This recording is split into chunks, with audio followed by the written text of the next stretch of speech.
The wife excitedly handed her husband a gift. It turns out today is their wedding anniversary.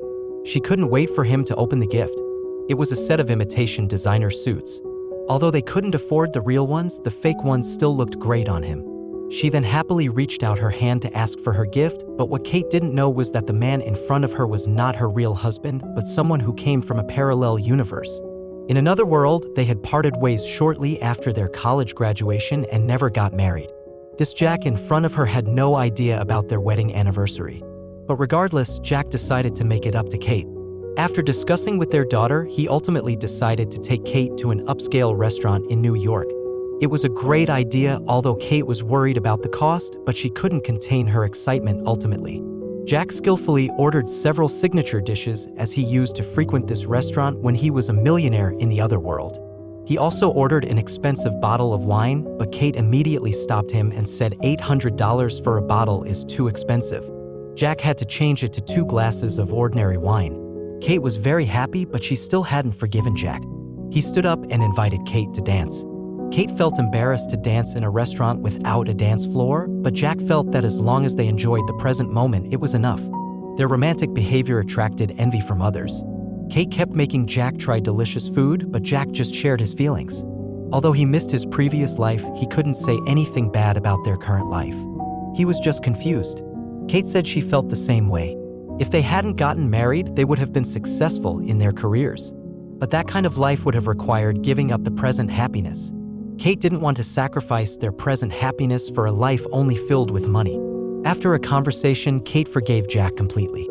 Jack looked at Kate and finally realized that he had been in love with her all along. He began to enjoy ordinary life. The terrible sound of his daughter playing the violin became pleasant to him. He no longer complained about the cheap clothes in his closet and left home with a goodbye kiss full of love from his beloved. It made him confident to sell tires.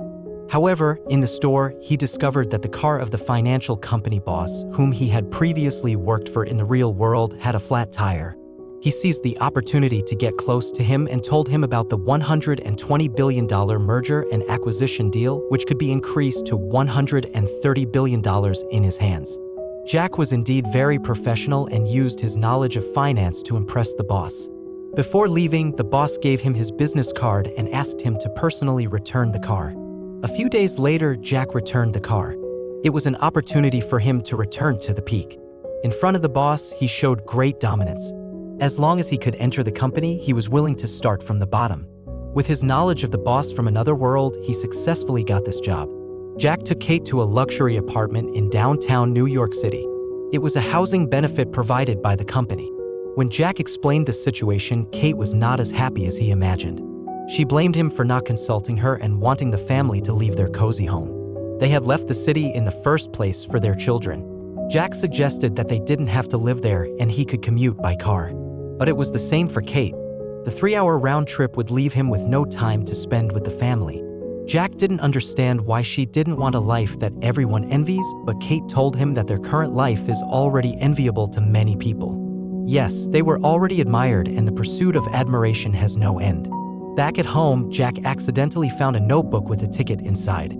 It was a ticket for a flight from London to New York.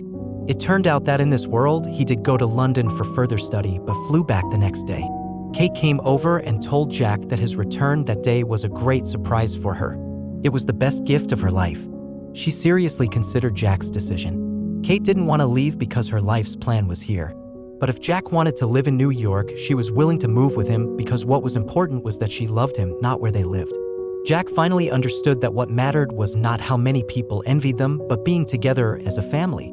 The next morning, Kate woke up and heard the playful voices of the children outside the window. She found Jack playing with the children. In the end, he chose to stay by his family's side. The daughter cuddled against his chest and told him, "Welcome home, Daddy.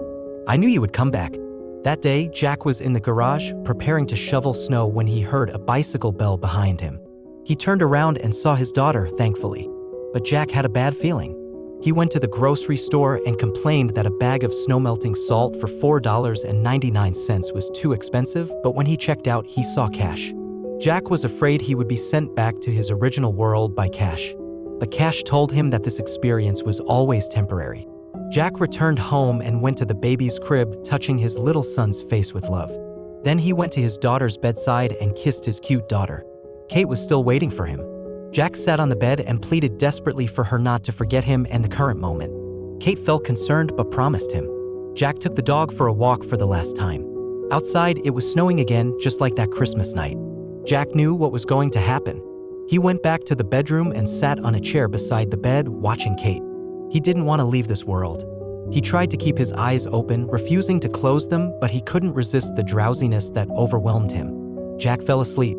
When he woke up, he was back in an empty room without the warmth of his wife and the noise of his children. He drove all the way to their cozy home to find everything he had lost. He tried knocking on the door, but a stranger opened it.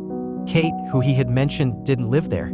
On the way back, he received a phone call saying that the company's $120 billion merger and acquisition deal had a problem. He rushed to the company to propose a solution and was going to fly to the acquiring company's boss. Now he was physically and mentally exhausted. The energetic man from before was nowhere to be found. Jack found Kate's current address with someone's help. He went upstairs and happened to meet her. Kate had opened a law firm and was preparing to move to Paris. Fortunately, she was still single. Jack wanted to have a cup of coffee with her, but Kate didn't answer. She had been keeping Jack's belongings, and it was time to return them to him. Jack asked Kate if she had ever thought about what their life would be like if they hadn't broken up 13 years ago. This sudden question left her unsure of how to answer. In the end, Kate politely declined Jack's request for a date, then turned and went to pack her files. Jack didn't insist anymore. Perhaps letting go was the best choice. However, on his way to the airport to save the acquisition case, he asked the driver to turn back home. Jack found a bottle of perfume in that box, triggering countless memories with its familiar scent after 13 years. The photo sealed in a book brought him back to 13 years ago. At that moment, he decided to leave everything behind and fight for it again, regardless of the outcome. He rushed to the airport and didn't want to miss out anymore. He ran directly into the waiting area and found Kate in the crowd. At the same airport, but this time it was Kate who was leaving, not Jack. Kate approached Jack through the crowd, thinking that he felt guilty and that was why he did all this.